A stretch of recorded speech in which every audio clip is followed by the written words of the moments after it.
Masa sedang asyik tengok televisyen, tiba-tiba anak sulung kepada Wan ni bersuara. Dia cakap apa? Dia cakap, Abah, tadi Along tengok macam ada orang naik tangga ke tingkat atas. Dia pakai baju warna putih.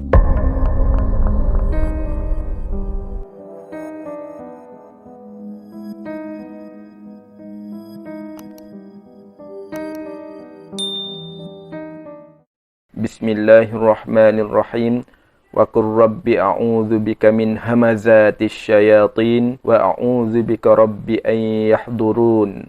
Artinya, wahai Tuhanku, aku berlindung kepadamu dari hasutan syaitan-syaitan, dan aku berlindung kepadamu, wahai Tuhanku, supaya syaitan-syaitan itu tidak menghampiriku. Bismillahirrahmanirrahim. Assalamualaikum warahmatullahi ta'ala wabarakatuh, dan salam sejahtera. Selamat kembali lagi ke channel SH Studio. Terima kasih kerana sahabat-sahabat semua berkunjung ke channel ini. Bagi yang belum subscribe, boleh subscribe sekarang. Bagi yang sudah subscribe, saya ucapkan berbanyak-banyak terima kasih. Saya doakan semoga sahabat-sahabat semua diberi kesihatan yang baik, dimurahkan rezeki serta dipermudahkan segala urusan. Amin, insya-Allah. Okey, macam biasa, saya akan teruskan penceritaan cerita-cerita ataupun kisah-kisah seram. Dan kali ini kita akan cerita kisah seram yang dikongsi oleh Wan dari Sungai Petani. Untuk mengetahui cerita dia, jom kita dengar. Kisah ini berlaku dalam tahun 2005. Wan kata dia baru berpindah daripada rumah sewa kepada rumah yang baru dibeli. Rumah yang dia beli ni terletak di sebuah satu kawasan perumahan. Kawasan perumahan yang baru dibuka. Apabila menjelang malam, kawasan ni agak sunyi sikit.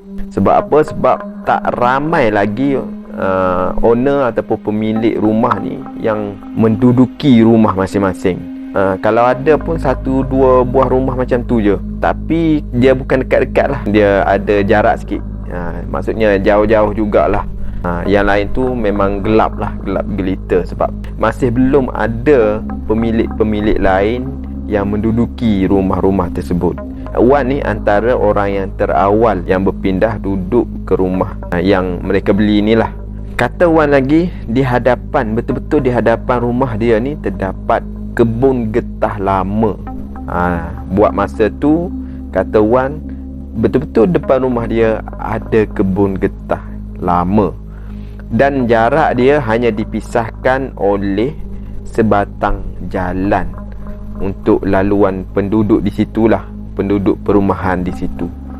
Malam pertama, malam kedua, Wan kata dia duduk kat situ, dia baca Yasin, dengan harapan supaya tidak ada gangguan daripada makhluk-makhluk halus lah. Maklumlah kawasan tu kawasan baru. Pada malam ketiga pula, selepas saja Wan ni selesai menunaikan solat Isyak dan juga selesai membaca surah Yasin, dia baca kat tingkat atas, selesai je dia terus turun ke bawah untuk menonton televisyen lah. Dan dalam masa yang sama, isteri kepada Wan ni sedang memasak di dapur, menyiapkan makan malam pada malam tu. Masa sedang asyik tengok televisyen, tiba-tiba anak sulung kepada Wan ni bersuara. Dia cakap apa? Dia cakap, Abah, tadi Along tengok macam ada orang naik tangga ke tingkat atas. Dia pakai baju warna putih. Pada masa tu, Wan dia macam nak percaya tak nak percaya lah cakap budak. Dia fikir mungkin budak-budak ni suka berimajinasi. Tetapi selepas itu anak kedua dia pula bersuara. Betul bah, Angah pun nampak tadi ada orang naik ke tingkat atas berpakaian warna putih. Masa ni Wan dah mula rasa seram sejuk dah.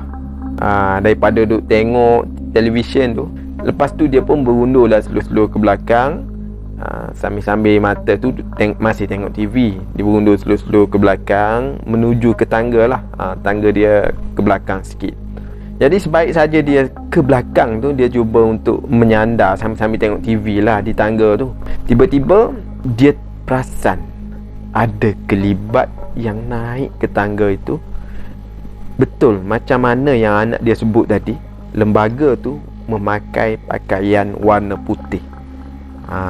Naik tangga ke atas. Masa tu Wan cuba mengekori, cuba ikutlah, naik ke atas. Dan dia rasa mungkin lembaga tu cuba untuk memasuki bilik dia. Jadi dia ikut sampai ke atas. Lembaga tu betul dia masuk bilik si Wan ni lah. Tetapi lembaga tu hilang dengan begitu saja di sebalik pintu bilik Wan ni. Jadi Wan terus bergegas buka pintu bilik dia. Masa dia buka aja pintu bilik tu, dia rasa macam ada angin yang menerpa dia punya muka tu. Angin yang melanggar dia punya muka. Lepas tu dia terus masuk ke bilik. Dia buka lampu apa semua. Dia tengok sekeliling, tak ada orang pun. Kosong, tak ada orang pun. Dia tengok pintu tingkap apa semua tertutup rapat. Kalau manusia memang tak boleh masuk punya. Masa tu dia cubalah pergi ke tingkap. Dia cuba memberanikan diri pergi ke tingkap untuk tengok kat luar.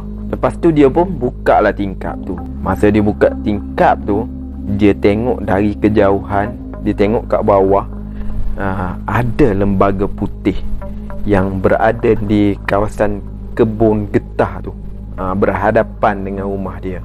Lembaga putih tu sedang berjalan, maksudnya sedang menuju ke kebun getah tu. Lembaga putih tu seolah-olah perasan yang Wan ni sedang memerhatikan dia dari atas. Jadi lembaga itu tiba-tiba berhenti. Dan masa tu lembaga itu cuba untuk berpaling ke arah Wan. Wan kata masa tu dia tak dapat nak tengok dengan jelas sebenarnya muka lembaga tu. Sosok tubuh tu dia nampak lah dari jauh. Cuma nak tengok muka memang tak berapa jelas. Wan apa lagi masa tu dia baca je ayat-ayat suci Al-Quran yang dia ingat. Dia baca sehingga lembaga itu menghilangkan diri di celah-celah kebun getah tersebut.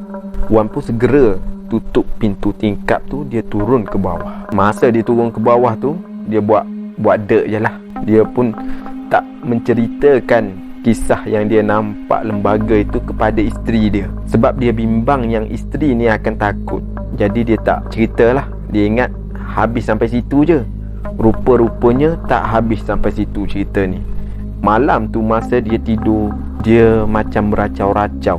Maksudnya dia ada mimpi buruk lah. Dia macam bergelut dalam mimpi tu, sehingga kan isteri dia terpaksa kejutkan dia beberapa kali. Oleh kerana kejadian tu, dia terpaksa buka mulut. Dia cerita dengan isteri dia daripada A sampai ke Z. Dan juga dia cerita apa sebenarnya berlaku dalam mimpi dia. Rupa-rupanya dalam mimpi dia, dia bertemu dengan makhluk yang dia nampak malam tadilah. Rupa-rupanya makhluk atau lembaga itu seorang perempuan. Perempuan itu cuba mengajak, memujuk Wan ni untuk ikut dia ke dalam hutan tu, ke tempat dia lah maksudnya. Disebabkan Wan tak nak, sebab tu dia meronta-ronta dalam mimpi dia tu. Dia tak nak, dia cuba menolak, dia cuba menepis, dia tak nak ikut. Itu yang jadi mimpi ngeri tu, mimpi seram dia dalam tidur tu. Jadi isteri Wan pun cadangkan yang Wan ni kena pergi jumpa orang yang boleh merawat penyakit-penyakit macam ni lah, penyakit-penyakit rohani. Keesokannya mereka pun pergilah jumpa perawat ini. Masa berjumpa dengan perawat ni bagi tahu kawasan perumahan yang mereka diami ni rupa-rupanya memang laluan makhluk-makhluk halus. Jadi sudah pasti makhluk-makhluk ini akan datang lagi. Bila-bila masa je mereka akan melalui kawasan tu. Dan berkenaan dengan mimpi tu pula disebabkan oleh kerana Wan ni nampak. Jadi mungkin dia nak menguji Wan. Jadi perawat ni cubalah bagi cadangan kepada Wan supaya sentiasa membuat bacaan surah Yasin setiap malam berulang-ulang kali. Jangan putus asa.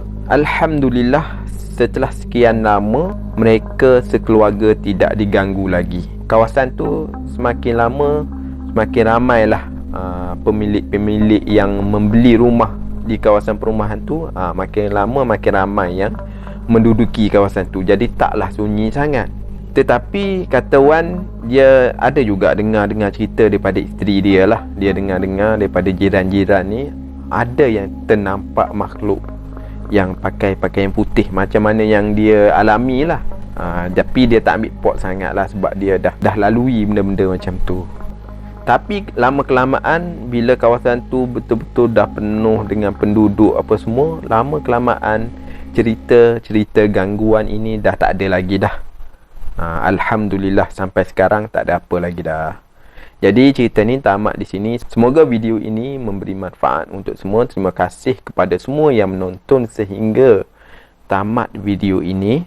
Segala yang baik daripada cerita ini kita boleh ambil sebagai tauladan. Yang buruk itu kita jadikan sempadan. Jadi saya mohon undur diri dulu. Kita jumpa lagi di lain masa. Assalamualaikum warahmatullahi taala wabarakatuh.